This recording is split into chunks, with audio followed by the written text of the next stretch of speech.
Milli iqtisadiyatimizin ösüşlerine münasip goşunt goşýan Mar şäherindäki ýeňişdikin kärhanasy ýurdumyzda öňürjülükli işleýän kärhanlaryň hataryna tanalýar. Hormatly prezidentimiň dokma senat pudugyny düýüp götür özgörtmek barada öňde goýan wezipelerini durmuşa geçirmekde tutan ýerli zähmet çekýän bu kärhananyň işçileri halkymyzyň ösün isleýlerini nazar almak bilen erkek adamlara kiçi we uly ýaş çağlary niýetiniň döwrüwap köýnekler taýýarlap ýokary hili haritlaryň ilhalar haritler bolmagyny gadanýarlar. Kärhananyň işçiler häzirki wagtda täze okuw ýyly mewsümine taýýarlyk işleriniň çägini mektep okuwçylaryny we talip ýaşlara niýetlenilen ak renkli durly ölçügdäki köýnekler taýýarlamak işlerini guramaçylykly alyp barýarlar. Kärhanada elçeper gelin gyýlaryň uly topar däkme çekip, ufat tikinçilerin hünärli gollaryndan taýýarlanýan durly ölçügdäki köýnekler özüniň obodunlygy we göze gelewligi bilen tapawutlanýan.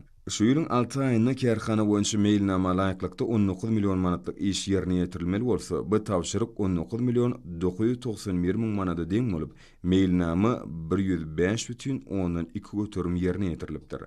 Kärhananyň işçileri Pehin Paýhys ummany Magtumul Prag ýylyna joşguly däkme çekmek bilen 5 şanly ýylymyzyň her bir önümçilik günni uly däkmet üstünlikleri bilen jemleýärler. Kärhanada harby hukuk gorjdarlaryň buýrumalaryna laýyklykda harbyly wagtlarym taýýarlanýar. Bu eginişikler taýýarlamakda tikinçi gelin gyýlar öz hünär ustatlyklaryny görkezip, gojurly däkme çekýärler.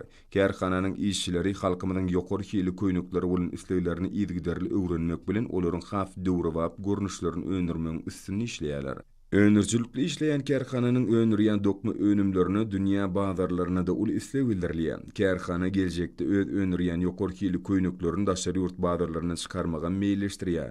Tikinçilik kärhanasynyň işçiler öýleri bardy döredip beren şeýle giň mümkinçilikler üçin türkmen halkynyň milli lideri Gahrman Arkadamyda hemde hormatly prezidentimiz Arkadagy Gahrman Ferdarymyza öýleriniň pek ýüreklerinden çykýan alkyş dillerini we hoşalyklaryny beýan edýärler.